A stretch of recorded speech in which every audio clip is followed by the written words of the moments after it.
नमस्कार, आदाब, सत श्री अकाल, जय भीम जो। मेरा नाम है नवीन कुमार। लगभग 15-20 रोज़ की गैर हाजिरी के बाद मैं आपके बीच हाजिर हूँ। एक लंबी अस्वस्थता के कारण ये गैर हाजिरी रही। आज जैसे तैसे उठने की हिम्मत बनी है, और ये स्थिति इसलिए बनी है कि आप जैसे हजारों शुभचिंतकों ने दुआएं की हैं, उम्मीदें पाली हैं, और ये विश्वास लगाया है कि इंसानियत पर जो ये हमला हुआ है उसकी सूरत आज नहीं तो कल बदलेगी, बदलनी चाहिए। मैंने आज से पहले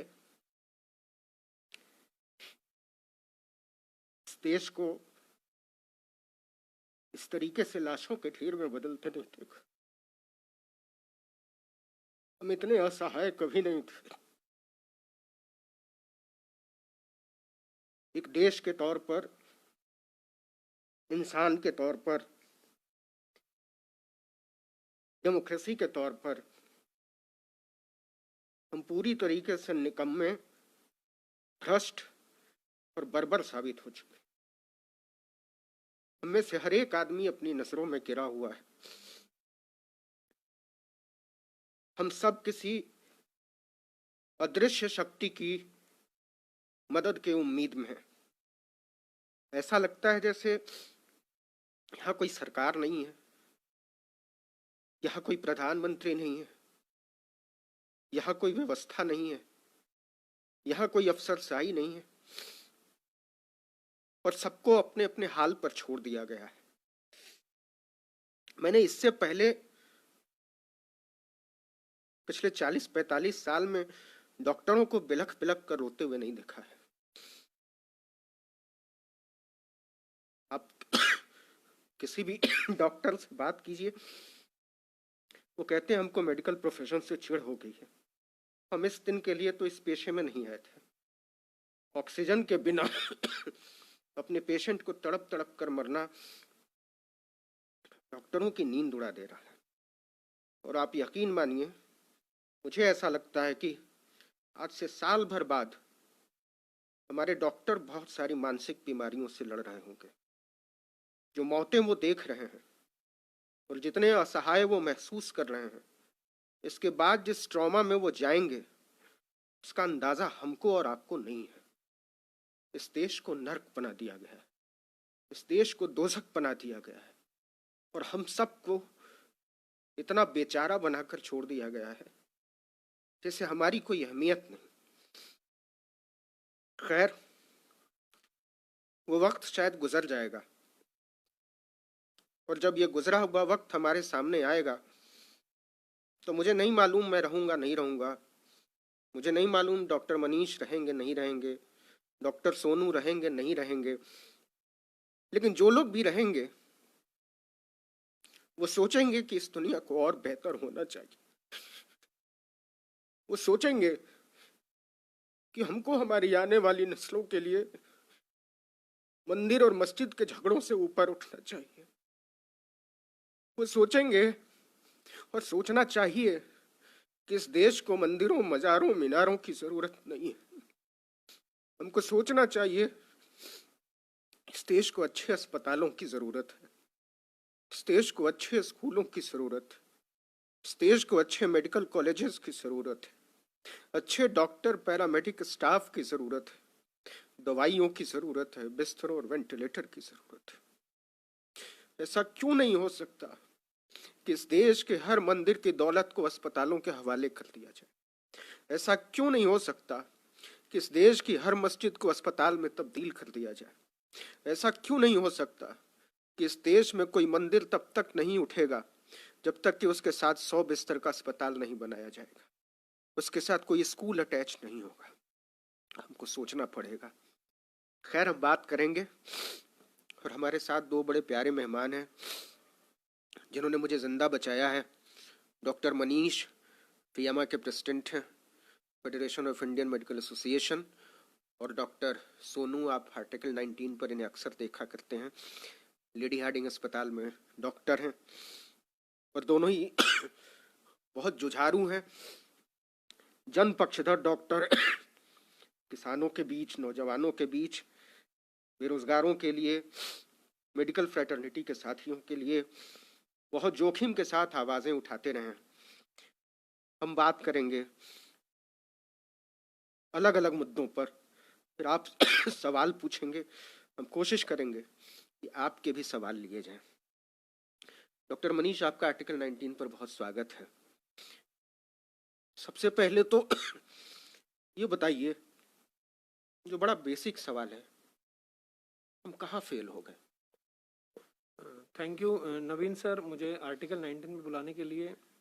मैं एक्चुअली आपकी बातें सुन के खुद इतना इमोशनल हो गया हूँ कि मतलब मैं आपको सुनते हुए बिल्कुल अंदर से रो रहा था। सच आपको मैं बताना चाहूँगा कि मतलब सच में मैं भी खुद इन मौतों को जो हो रही है अपने नहीं देख पा रहा हूँ, और मैं जिम्मेदार कहीं ना कहीं, मैं लगता है कि मैं खुद भी जिम्मेदार हूँ, लेकिन सच्चाई कुछ और है। मतलब मैं आपको क्या बताऊं कि क्यों आज लोग ऐसे मर रहे हैं। लोगों को मैं हॉस्पिटल के सामने मरते हुए देख रहा हूँ, लोगों को ऑक्सीजन नहीं मिल रही है। लोग कितनी उम्मीदों के साथ इतने बड़े हॉस्पिटल में आते हैं, इतने बड़े बड़े हॉस्पिटल खुले हुए हैं, लोग वहां आते हैं ऑक्सीजन लेने के लिए, उनका ट्रीटमेंट लेने के लिए, लेकिन उनको वहां से भगा दिया जाता है कि हमारे पास संसाधन नहीं है, हमारे पास ऑक्सीजन नहीं है। आपने देखा होगा बहुत सारे डॉक्टर हाथ जोड़ के रोते हुए उनको बोलते हैं, सर हम कुछ नहीं कर सकते आपके लिए, क्योंकि हमें हथियार ही नहीं मिले हैं आपको बचाने के, लेकिन फिर भी हम आपकी मदद जहां तक करते हैं वहां करते आए हैं। हमारे बहुत सारे डॉक्टर आज व्हाट्सएप के थ्रू, ऑनलाइन कंसल्टेशन के थ्रू कितने मरीजों की जान बचा रहे हैं, वो लगे हुए हैं आज भी दिन रात। मैं खुद आपको बता दूं, मैं 14 दिन कोरोना से ग्रसित रहा अपने होम आइसोलेशन पे, लेकिन मैं 14 के 14 दिन ऑनलाइन लगा रहा। अपने जितने भी लोगों की मैं हेल्प कर सकता था मैंने पूरी कोशिश की। मैं बहुत 3-3, 4-4 घंटे सोया, जब तक लोगों ने मेरी से मदद मांगी मैंने पूरी कोशिश की, लेकिन मैं लोगों को मरते हुए नहीं देख सकता। मैं कभी भी किसी भी तरह से, किसी भी एंगल से कभी पॉलिटिकल नहीं रहा हूं, कभी भी मैंने कभी गवर्नमेंट की कभी आज तक बुराई नहीं की है। मैं आरएमएल में डॉक्टर हूं, मेरा नाम डॉक्टर मनीष जांगड़ा है, और मैं वहां एक पीजी डर्मेटोलॉजी में रेजिडेंट हूं।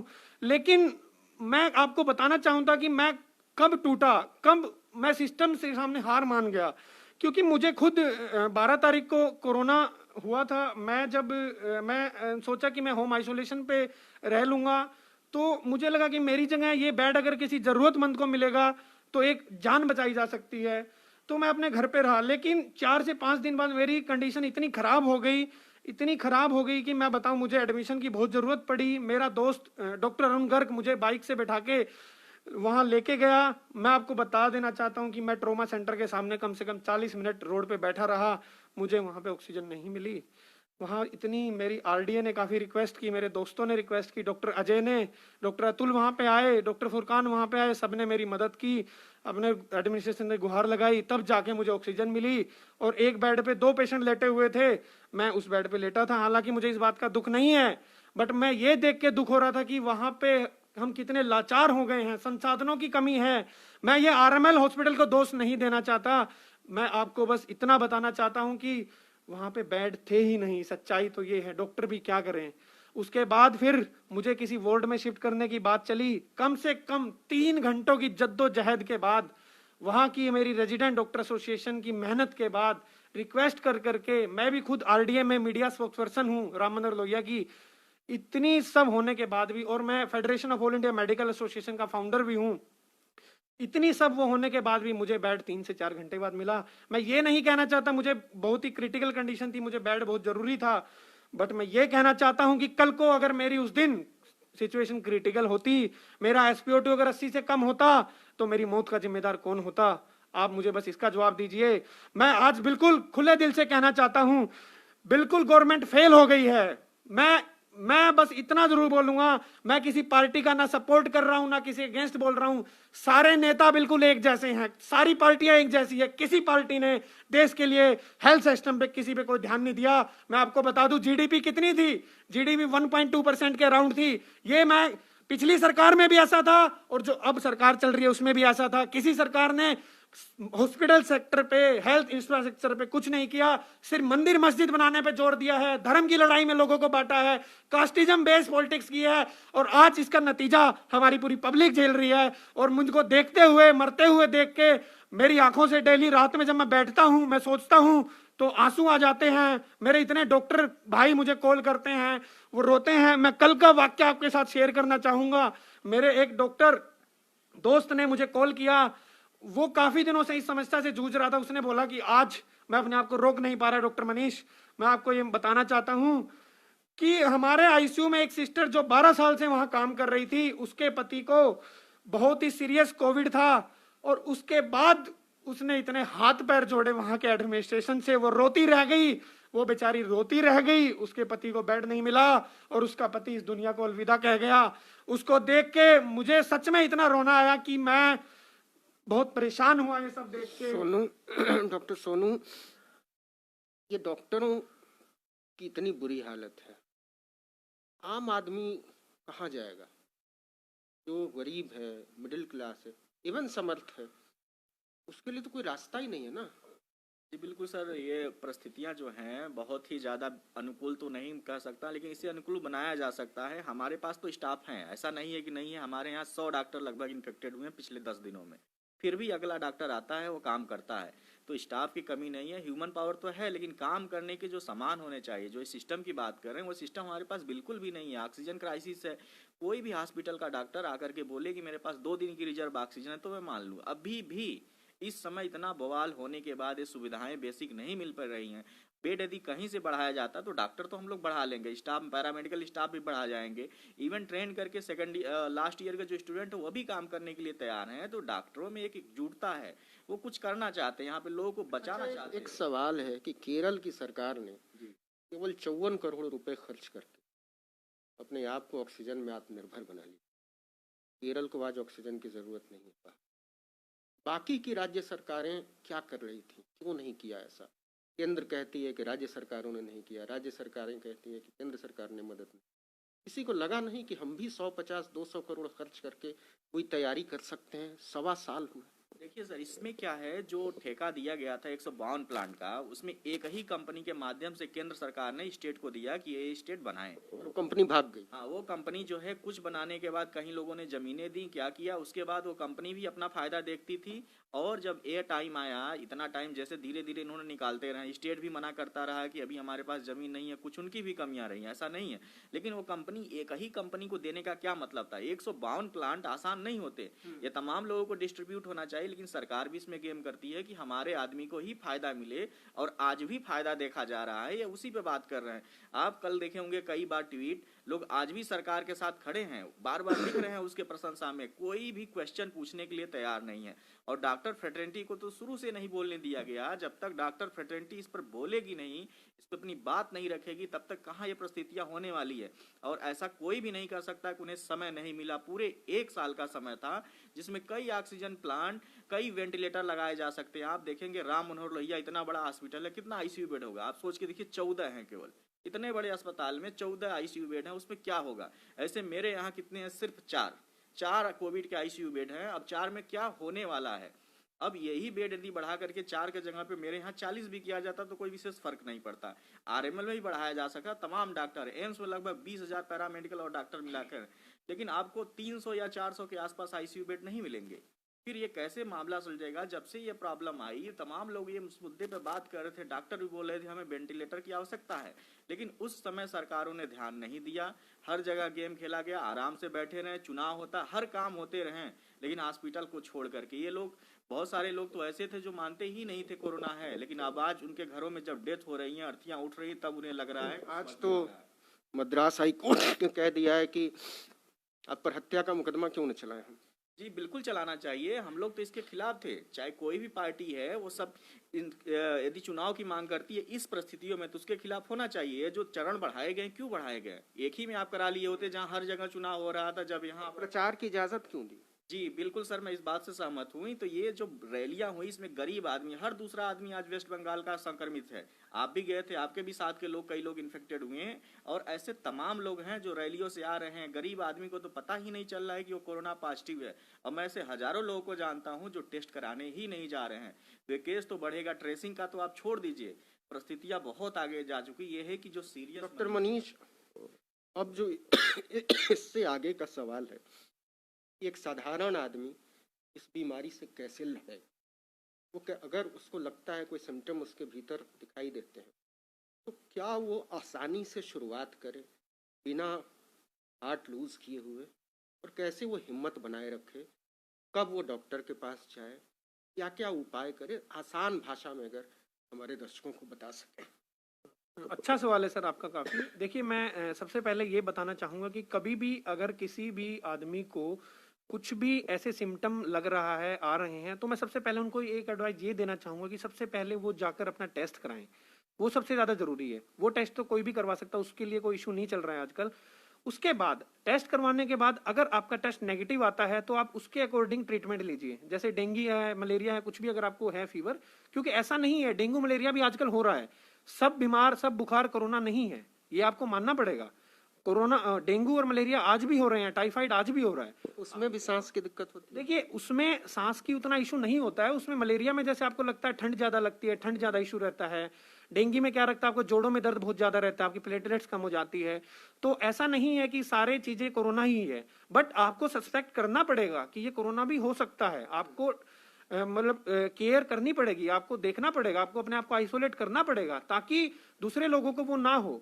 उसके बाद अगर आपका कोरोना पॉजिटिव आता है तो आपको बिल्कुल भी घबराने की जरूरत नहीं है, क्योंकि जैसे कि आपको पता है, एम्स ने गाइडलाइन जारी की है जिसमें माइल्ड केसेस, मॉडरेट केसेस और सीवियर केसेस के बारे में डिस्कस किया गया है। क्योंकि जो माइल्ड केसेस है वो घर पे भी ठीक हो सकते हैं, उनको होम आइसोलेशन में आप रखिए। बस उनका एक बात मैं आपको बताना चाहूंगा, आप इतना ध्यान जरूर रखिए, अपने पास एक SpO2 वाला प्रोब जरूर रखिए जिससे आपकी ऑक्सीजन का लेवल पता लगता रहे, और साथ में थर्मोमीटर जरूर रखिए। अगर आपको फीवर ज्यादा बढ़ता है तो आप पैरासीटामोल की गोली ले सकते हैं, और अगर आपका SpO2 जैसे ही फॉल करता है, बहुत ज्यादा आपको लगता है काफी ज्यादा फॉल कर गया, तो उसके बाद आप अपने किसी हॉस्पिटल में कंसल्ट कर सकते हैं। लेकिन आप फोन कॉल पे भी कर सकते हैं, क्योंकि हमारे फेमा के, IMA के जितने भी बहुत सारे डॉक्टर्स हैं, सबने ऑनलाइन सर्विस स्टार्ट कर रखी है। हमारे बहुत सारे व्हाट्सएप ग्रुप हैं, टेलीग्राम ग्रुप हैं। हमारे सीडा के डॉक्टर इकबाल ने भी काफी एक बहुत बड़ा कोविड ग्रुप बना रखा है टेलीग्राम पे, जो सबकी सर्विस कर रहा है। डॉक्टर राहुल आनंद ने IMA के थ्रू एक ग्रुप बना रखा है, और हमारे डॉक्टर राकेश बागड़ी ने भी फेमा के थ्रू एक सोशल वेलफेयर ग्रुप बना के काफी अच्छी मदद की जा रही है। बिल्कुल पेशेंट से डायरेक्ट टच होके उनको, उनकी प्रॉब्लम को सोल्व किया जा रहा है। किसी को ऑक्सीजन की कमी है, उनको at a time information provide की जा रही है। किसी को प्लाज्मा चाहिए, किसी को बेड चाहिए, जहां भी इन्फॉर्मेशन कलेक्ट की जा रही है, डॉक्टर बिल्कुल 24/7 मदद कर रहे हैं हमारी पब्लिक की। और मुझे प्राउड हो रहा है कि मैं आज डॉक्टर हूं। लेकिन मैं आपको बताना चाहूंगा, ये सब मदद हम कर रहे हैं, काफी अच्छी बात है, हमारे पेशेंट का भला हो रहा है। लेकिन मैं आपको एक बात जरूर ये बताना चाहूंगा कि कभी भी बिना डॉक्टर की सलाह से किसी दवाई के पीछे ना पड़े। जैसे कि रेमडेसिविर के पीछे काफी सवाल पर मैं आ रहा था कि रेमडेसिविर को लेकर बहुत ज्यादा भगदड़ है, और इसकी वजह से इतनी ज्यादा ब्लैक मार्केटिंग हो रही है कि आदमी ठीक होगा कि नहीं होगा, मर जरूर जाएगा दवा के इंतजाम में। क्या ये चक्कर क्या है, और इसको अवॉइड कैसे किया जा सकता है, कब तक किया जा सकता है? हाँ, देखिए सर, मैं आपको एक बात बताना चाहूंगा कि रेमडेसिविर जब दोबारा मार्केट में जब इसका आया था, तो उसके बाद लोगों के अंदर एक भ्रांति फैल गई थी कि ये मेडिसिन हम ले लेंगे तो बिल्कुल कोरोना से ठीक। क्योंकि यूरोप में ये बैन है। हाँ, मैं आपको बताना चाहूंगा कि लोगों को ये था कि अगर हम ये मेडिसिन ले लेंगे तो हम बिल्कुल ठीक हो जाएंगे। लेकिन मैं आपको एक चीज बताना चाहूंगा कि एम्स दिल्ली ने एक गाइडलाइन जारी की थी अभी कुछ दिन पहले, वो मॉडिफाइड गाइडलाइंस थी, उससे पहले भी गाइडलाइन जारी की थी कि ये जो मेडिकेशन है ये सबको जरूरत नहीं है इसकी। जब आपकी सिचुएशन क्रिटिकल हो जाती है, जब आपको काफी इशू आते हैं, तब आपको ये मेडिकेशन लेनी चाहिए। हमेशा आपको मेडिकेशन नहीं लेनी चाहिए। अगर आप मुझे चाहते हैं तो मैं वो गाइडलाइन भी आपको शो कर सकता हूँ आपको मीडिया पे। देखिए, ये एक एम्स दिल्ली ने गाइडलाइन जारी की थी जिसमें रेमडेसिविर के ऊपर साफ साफ लिखा हुआ है कि ये आपको कब लेनी है, जब आपकी कंडीशन मतलब काफी सीरियस है, और अगर आपको कोई भी वैसे इशू नहीं है, जैसे कि कुछ लोगों को वैसे इशू हो जाते हैं इम्यून सिस्टम रिलेटेड, बहुत सारी चीजें होती हैं, तब आपको बिल्कुल प्रीफर नहीं करनी है। तो आप रेमडेसिविर के पीछे बिल्कुल ना पड़े, बिल्कुल इस दवाई के पीछे ना पड़े। ये बहुत कुछ लोगों में ही जरूरत पड़ती है। कुछ लोगों ने इसका स्टॉक करके सबको बांट रहे हैं, विदाउट प्रिस्क्रिप्शन के इसको दिया जा रहा है, बिना उसके ले रहे हैं, स्टॉक कर रहे हैं। बिल्कुल गलत चीज है, आप बिल्कुल मत लीजिए। आप बिल्कुल जो बेसिक स्टेप है उनको फॉलो कीजिए, उन्हीं के ऊपर चलिए, डरने की बिल्कुल जरूरत नहीं है। हम डॉक्टर, पूरे इंडिया के डॉक्टर आपके साथ हैं, सारी मेडिकल एसोसिएशन आपके साथ है, फाइमा बिल्कुल आपके साथ हर कदम पे खड़ी है, और हम बिल्कुल आपको, हमारी पब्लिक के लिए, हम नेशन के लिए बिल्कुल लड़ेंगे। गवर्नमेंट चाहे हमारी हेल्प करे या ना करे, हमारी डॉक्टर फ्रेटर्निटी अपने नेशन को बचाने के लिए दिन रात एक कर देगी, और हम करते रहेंगे। अगर किसी भी पेशेंट को हमसे बिल्कुल जरूरत है, आप हमारे फाइमा के थ्रू कॉन्टेक्ट कर सकते हैं। वाकई बहुत काबिले तारीफ वाली बात है और आप सब बधाई के पात्र हैं। डॉक्टर सोनू, एक और सवाल है, और वो सवाल ये है कि ऑक्सीजन लेवल को कैसे मेंटेन रखा जाए, और कितना ऑक्सीजन लेवल पहुंच जाए तो माना जाए कि अब उसको हॉस्पिटल जाना चाहिए। देखिए सर, जैसे ऑक्सीजन लेवल जब मेंटेन करने की बात आती है तो उसके लिए पहले एक तो रूम जो, जैसे मेरा ऑक्सीजन लेवल आज ही 90 चला गया था और काफ़ी देर तक 90 रहा, और मुझे थोड़ी परेशानी हुई, लेकिन मैं घबराया नहीं। देखिए ऐसी परिस्थितियाँ होती हैं, कभी रूम बंद जैसे रहता है चारों तरफ से, तब भी ये दिक्कतें आती हैं। फिर पेट के बल लेट जाएं और गहरी गहरी सांसें लें, थोड़ा सा योगा भी कर सकते हैं, तो 90 के अब आसानी से ले जाया जा सकता है। और पहले पता करें कि क्या उसका काज क्या है। हो सकता है कंजेशन हो चेस्ट में, तो उसके लिए जो चेस्ट की मेडिसिन प्रेस्क्राइब की गई है, अस्थलीन हो गया, ब्यूटी कार्ट होगा, इससे नेबुलाइजर ले सकते हैं, स्टीम इनहेलेशन कर सकते हैं, तो उसके लिए इंस्ट्रूमेंट भी मार्केट में अवेलेबल है, वेपराइजर है। यदि वेपराइजर बाई चांस आपके पास नहीं है तो आप सीधे से जो पॉट्स होते हैं उसमें पानी गर्म करके टॉवल ढक करके उससे स्टीम इनहेलेशन कर सकते हैं, तो आसानी से ऑक्सीजन को बढ़ाया जा सकता है। और रही इधर जो कोरोना वाला मैटर चल रहा है, इसकी मेन 4 डीडी हैं, जिससे चारों से बहुत कंफ्यूजन हो रहा है, लोग हॉस्पिटल भाग रहे हैं और इन्फेक्टेड हो रहे हैं। एक तो इन्फ्लुएंजा लाइक इलनेस बहुत कॉमन है, सेम वैसे ही फीचर इसमें बॉडी एक मिलेगा, फिर उसके बाद कोराइजा हो गया, ब्रोंकाइटिस हो गया, निमोनिया हो गया, उसके बाद आता है कोरोना। इन चारों को डिफ्रेंशिएट करने की बहुत ज़्यादा ज़रूरत है। मैं तो देख रहा हूँ तमाम ऐसे केसेस हैं जो बैक्टीरियल निमोनिया के हैं। बैक्टीरियल निमोनिया में भी सांस लेने में दिक्कत हो रही है, हल्का फीवर हो रहा है, लेकिन मलेज जैसे होता है उस तरह का फीचर्स नहीं आ रहा है, तो थोड़ा सा उससे डिफ्रेंशिएट आप कर सकते हैं। तो बैक्टीरियल निमोनिया का ट्रीटमेंट गाइडलाइन अलग है, इसलिए कोविड का टेस्ट कराना बहुत ज़रूरी है। और कोराइजा में कॉमन कोल्ड वाली प्रॉब्लम होती है, रनिंग नोज आपको मिलेगा, तो इसमें भी आदमी को लग रहा है कि मुझे कोरोना है, कोरोना वाला ही ट्रीटमेंट लेने के लिए अस्पताल जा रहा है और इन्फेक्टेड हो रहा है। इन सभी चीज़ों से बचना पड़ेगा, सबको समझना पड़ेगा कि इसमें डिफरेंस क्या है, ठीक है। और ब्रोंकाइटिस में वीज आएगी, तो वीज के बेसिस पे ब्रोंकाइटिस भी आप आसानी से पहचान सकते हैं। तो हम लोगों के नंबर पे भी कॉल कर सकते हैं, व्हाट्सअप जो फेसबुक पेज है वहाँ भी मैसेज करेंगे, किसी भी टाइम कोई भी यदि परेशान है तो पहले तो इसे डिफ्रेंशिएट करना है, फिर उनकी सहायता करने पे विचार किया जाए कैसे उनकी हम लोग ज़्यादा से ज़्यादा हेल्प कर सकें। ये वाकई बहुत ज़रूरी सलाह थी, और मेरे ख्याल से ये आप सब लोगों को समझना चाहिए कि बहुत ज़्यादा न घबराएं, क्योंकि घबराने से भी कोई फ़ायदा है नहीं। अस्पतालों के पास सीमित संसाधन हैं, बहुत कम ऑक्सीजन है, जो ऑक्सीजन है वो कितने समय तक चलेगा कुछ पता नहीं है, सरकारों को पता नहीं है कि कहाँ से इंतज़ाम होगा, कब तक इंतज़ाम होगा, और वो इंतज़ाम कितने दिनों के लिए होगा। एक आखिरी सवाल डॉक्टर मनीष, वो ये कि इस देश के लोगों को सरकारों से उम्मीद छोड़ देनी चाहिए क्या? सर देखिए, आज के जो हालात हैं जो आपने देख लिए हैं, बिल्कुल गवर्नमेंट ने भी, आपने देखा होगा दिल्ली गवर्नमेंट, सेंट्रल गवर्नमेंट के बहुत बड़े लीडर्स ने, सब ने हाथ खड़े कर दिए हैं, चाहे वो डायरेक्टली किए हों या इनडायरेक्टली किए हों। आपने देखा होगा गवर्नमेंट के भी काफ़ी एमएलए एमपी भी एक्सपायर कर गए हैं, और कुछ गवर्नमेंट के ही कुछ लोगों ने भी खुद अपनी गवर्नमेंट के अगेंस्ट बोला है। आपने देखा होगा निर्मला सीतारमन के जो हस्बैंड हैं, उन्होंने क्या बोला है, सच कभी नहीं छुप सकता, सच कभी नहीं छुप सकता। ये मैं आपको बोलना चाहूंगा आज भी। अगर आपने गलतियां की हैं तो वो कभी ना कभी आगे जरूर आएगी, आपको अपनी करनी का फल जरूर मिलता है। मैं आपको बस ये बताना चाहूंगा गवर्नमेंट, अपनी पब्लिक को, कि आप बिल्कुल इस समस्या को लेके घबराए नहीं। हमें बिल्कुल मिलजुल के एकजुट करके अपने इंडिया के लिए, अपनी इंडिया को बचाना है, बिल्कुल अच्छे से सब जगह मैनेज करके चलना है। देखिए जो पास्ट में गलतियां हमने की हैं, गलतियां हमारी पब्लिक से भी हुई है, हमसे हुई हैं। सरकारों ने तो जो करना था कर दिया, सरकारों अपनी जिम्मेदारी से भाग रही हैं, लेकिन अब हमारे डॉक्टरों का आप साथ दें, हमारे डॉक्टर आपके साथ हैं, हमारे डॉक्टर इस देश को बचाने के लिए, अपनी पब्लिक को बचाने के लिए जी जान करके लगे हुए हैं। हाथ जोड़ के विनती करता हूं, हमारे डॉक्टरों को ना पीटे प्लीज। आज भी हर हफ्ते मैं सुनता हूं हमारे उस डॉक्टर को मार दिया, उस डॉक्टर को पीट दिया, उस डॉक्टर के साथ ये बिहेवियर किया। मैं आपको बता दूं, डॉक्टर की कोई गलती नहीं है। ऑक्सीजन अगर गवर्नमेंट नहीं दे रही है तो बेचारा डॉक्टर क्या करे? आप डॉक्टर को क्यों मार रहे हैं? अगर मारना ही है तो आप उन एमएलए एमपी अपने एरिया के उनको पकड़िए जिन्होंने कुछ नहीं किया, सिर्फ पैसे खाए हैं। अगर आज वो लोग अगर अच्छे से काम करते तो इस देश में ये स्थिति नहीं आती। अगर आज वो मंदिर मस्जिद के ऊपर लड़ाई नहीं करवाते तो इस देश में ये स्थिति आज उत्पन्न नहीं होती। ये लाशों के ढेर देख के मैं बता रहा हूं, आज हर डॉक्टर रो रहा है। वो बेचारा कुछ नहीं कर पा रहा है, लोगों को बचा नहीं पा रहे हैं हम लोग। उनको देख के, मरते हुए देख के हमें बहुत बुरा लग रहा है। सच्चाई बता रहा हूं, अंदर का जो इंसान है, जो जमीर है, वो जाग चुका है। मैं सच बोलने से बिल्कुल नहीं कतराऊंगा। चाहे मेरा जो हॉस्पिटल है मेरे खिलाफ कोई कार्रवाई करे ना करे, मैं सच के साथ रहूंगा और मैं सच बोलता रहूंगा, आखिरी दम तक सच के साथ रहूंगा।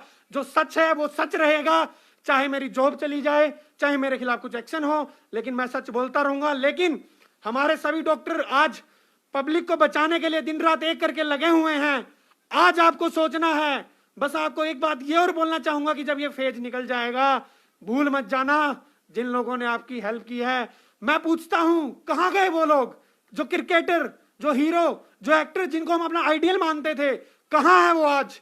कहीं नहीं है वो आज। कोई हेल्प करने नहीं आ रहा है। क्यों हम उनको पूछते हैं? सोनू सूद, मैं उनका दिल से, बिल्कुल पूरी डॉक्टर फेटर्निटी से बिल्कुल हाथ जोड़ के सम्मान करता हूं, उनसे मतलब हाथ जोड़ता हूं कि वो कुछ कर रहे हैं देश के लिए। और लेकिन मैं एक बंदे का और नाम जरूर मेंशन करना चाहूंगा। ये आप किसी पार्टी के उससे मत समझना।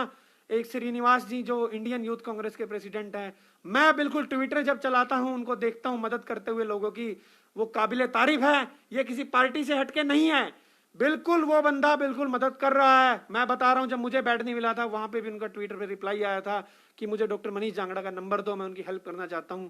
बिल्कुल दिल खुश होता है जब वो बंदा मदद करता है। उनकी पूरी टीम लगी हुई है। मैं उनको शुभकामनाएं देता हूं, सोनू सूद सर को और श्रीनिवास जी को। ऐसे ही देश के लिए करते रहिए।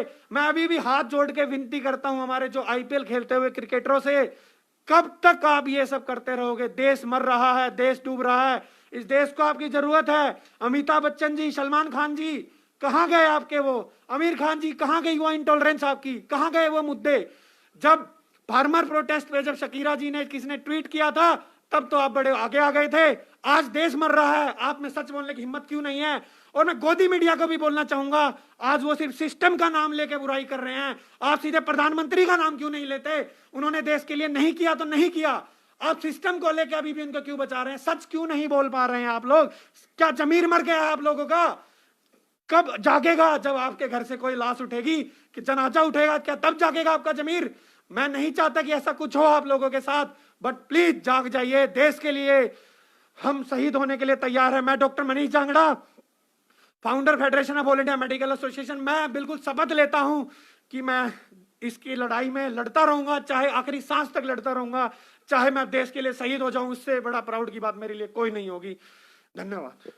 डॉक्टर सोनू, एक नई लीडरशिप की जरूरत है क्या? एक फ्रेश लीडरशिप जिसके पास वाकई कोई विजन हो, क्योंकि हम देख रहे हैं कि नरेंद्र मोदी के पास कोई विजन नहीं है, कोई नियत भी नहीं है, कोई दूरदृष्टि नहीं है। देश को लेकर, क्राइसिस मैनेजमेंट को लेकर जीरो समझ है। उससे लड़ने की कोई इच्छा शक्ति नहीं है। ऐसा लगता है जैसे किसी वो 16वीं सदी के राजा की तरह बिहेव कर रहे हैं। उनको अपनी प्रजा से कोई लेना देना नहीं। वो कहते हैं अपने आप को सेवक, और उनका पूरा बिहेवियर पैटर्न सम्राट की तरह है। बात बताइए, इस देश की जनता कितने दिनों तक मंदिर, मस्जिद, हिंदू, मुसलमान, पाकिस्तान के नाम पर ऐसे सम्राटों को चुनती रहेगी?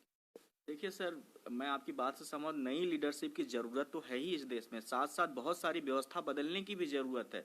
जो हमारा हेल्थ सिस्टम है उसका हमारा अधिकारी नहीं होता है। यहाँ पे आईएमएस मेडिकल सर्विस कहीं नहीं है, इंडियन मेडिकल सर्विस जो होनी चाहिए थी। और दूसरी बात देखेंगे, डीएम जो गाइडलाइन जारी कर रहे हैं, अभी वाराणसी के एक डीएम कर रहे थे कि यही दवा देनी है। ऐसा नहीं है किसी व्यक्ति को कोरोना है तो उसके साथ दूसरे इन्फेक्शन नहीं होंगे। ये तो डॉक्टर पे डिपेंड करता है ना, उसे कौन सा ट्रीटमेंट देगा। वो टाइफाइड भी हो सकता है तब भी कोरोना हो सकता है, उसे और भी बीमारी बीमारियां हो सकती, तब भी कोरोना हो सकता है। तो इसलिए ये डॉक्टर पे फुली डिपेंड होना चाहिए, लेकिन कभी भी डॉक्टर को फ्री हैंड नहीं दिया गया। यही लोग अपनी गाइडलाइन बनाते रहे, हर महीने नया प्रोटोकॉल आता रहा, किसी को कुछ समझ में नहीं आया। यदि यही चीजें डॉक्टर के हाथ में दी गई होती, जो मैनेजमेंट चल रहा है इंडियन मेडिकल सर्विसेज के हाथों में होता, तो बेहतर रिजल्ट होता। तो इसलिए आईएमएस जैसी सर्विस को लाने की जरूरत है। और साथ में ही जनता देख रही है, जनता को ऐसे यूथ लीडर को चुनना चाहिए जो सबसे पहले जनता की बात करे, न कि चुनाव जीतने की बात करे। आप देखेंगे हर मुद्दे पर बस चुनाव जीतना कन्फर्म केयर लिख रहे हैं, आएगा तो मोदी। अरे भैया आके करेगा क्या? उससे क्या हमें फायदा हो जाएगा? आएगा मोदी ही, वो क्या कर लेगा? अभी हर जगह परिस्थितियां खराब है। गुजरात में देखेंगे परिस्थितियां बद से बदतर है, उत्तर प्रदेश में है, इवन दिल्ली में भी है, हर जगह परिस्थितियां गड़बड़ हैं, लेकिन उस पर बात नहीं करेंगे। आज भी वो चुनाव जीतने की आदमी बात करता है, तो ऐसे लोगों को आप लोग क्यों चुनते हैं? थोड़ी सी गलतियां पब्लिक की भी हैं, इससे इनकार नहीं किया जाए। मास्क नहीं लगाया, ऐसे लीडर के साथ खड़े रहे जिन्हें लगता था कि वो मंदिर बनाएगा, तो वो मंदिर ही बनाएगा, वो अस्पताल नहीं बनाएगा। आज भी आवश्यकता है कि अभी देखिए ये इतनी जल्दी तो जाने वाला नहीं है, कम से कम 3 से 4 साल तक रहेगा। तो उस परिस्थितियों को देख करके अभी भी हमें फ्यूचर के रूप में उसी तरीके से काम करना होगा। आईसीयू बेड बढ़ाने पड़ेंगे, स्टाफ बढ़ाने पड़ेंगे। जो डिप्लोमा एमबीबीएस के बाद खत्म कर दिए गए हैं, जिनकी वजह से जल्दी डॉक्टर बनते थे, 1.5 साल में हमें नया स्पेशलिस्ट डॉक्टर मिल जाता था, वो बढ़ाने पड़ेंगे। फिर से डिप्लोमा के कोर्स चालू करने पड़ेंगे जो कि बंद कर दिए गए। तमाम सर्टिफिकेट कोर्स चालू करेंगे ताकि पैरामेडिकल स्टाफ बढ़े। आज सर्टिफिकेट पैरामेडिकल स्टाफ भी बढ़ाने के लिए हमें 4 साल का टाइम लगता है। तो ऐसे कोर्सेज को प्रमोट करना है जो कम टाइम में हमें अच्छे से पैरामेडिकल स्टाफ दे सके, जैसे 2 साल या 1.5 साल में। तो इन पे बहुत लंबे सोच के साथ हमें काम करना पड़ेगा, नहीं तो ऐसी बीमारियां तो आती रहेंगी, बट हमें तैयार होना पड़ेगा कैसे उन्हें टैकल करना है। तो पब्लिक को परेशान नहीं होना और साथ में अपना स्ट्रेस कम करके रखना है। तनाव तो बिल्कुल भी ना लीजिए। कभी ऐसी परिस्थितियां आए तो अपने लोगों से, आसपास के लोगों से बात करिए और इसको टैकल करिए। भी परिस्थितियां गुजर जरा खाली वक्त में सोचिएगा, ये अनुपम खेर और अशोक पंडित जैसे लंपट इस देश के लिए नासूर है। ऐसे लंपटों से बचिए और आइंदे से आपके पास कोई मंदिर के नाम पर वोट मांगने आए, कोई राजा रामचंद्र के नाम पर वोट मांगे, वो अस्पताल की बात न करे, वो स्कूल की बात न करे, उसे तमाचा मारिएगा, उससे सवाल पूछिएगा। और ये रामदेव जैसे लोग, गीदड़, जो इस देश के लोगों से हजारों करोड़ रुपए की ठगी करके कोरोनिल के नाम पर, वर्ल्ड हेल्थ ऑर्गेनाइजेशन के नाम पर झूठ बोलकर, मक्कारी करके, बेईमानी करके मिनिस्टर्स उसकी दवा बेचते हैं, वो जाकर अपने पतंजलि योगपीठ के गुफा में छुपे हुए। कहाँ है श्री श्री रविशंकर जैसे ठग, जिन्होंने सुप्रीम कोर्ट के कहने के बाद भी, यमुना का पूरा पैन बर्बाद करने के बाद भी हर्जाना नहीं भरा। ऐसे साधु के वेश में घुसे हुए देश को खोखला करने वाले लोगों को पहचानिए। ऐसे लोग जो आपसे वोट मांगते हैं मंदिर के नाम पर, मस्जिद के नाम पर, हिंदू मुसलमान के नाम पर, उनकी गर्दनें समझिए, उनकी जुबान को पकड़िए। आपको मुसलमान से खतरा नहीं है, आपको बीमारी से खतरा है, आपको पाकिस्तान से खतरा नहीं है, आपको घटिया पढ़ाई से, घटिया दवाई से खतरा है, आपको ऑक्सीजन की कमी से खतरा है, आपको वेंटिलेटर की कमी से खतरा है, आपको अस्पताल के बिस्तर की कमी से खतरा है।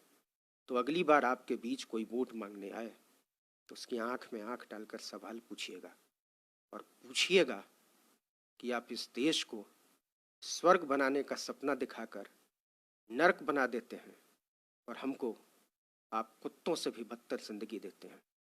हम आपकी खैरात के वादों को मानने से इनकार करते हैं। जब तक आप ये सवाल पूछना शुरू नहीं करेंगे, ये सूरत बदलनी शुरू नहीं होगी। डॉक्टर मनीष और डॉक्टर सोनू, आर्टिकल 19 पर शामिल होने के लिए आप दोनों का बहुत बहुत शुक्रिया।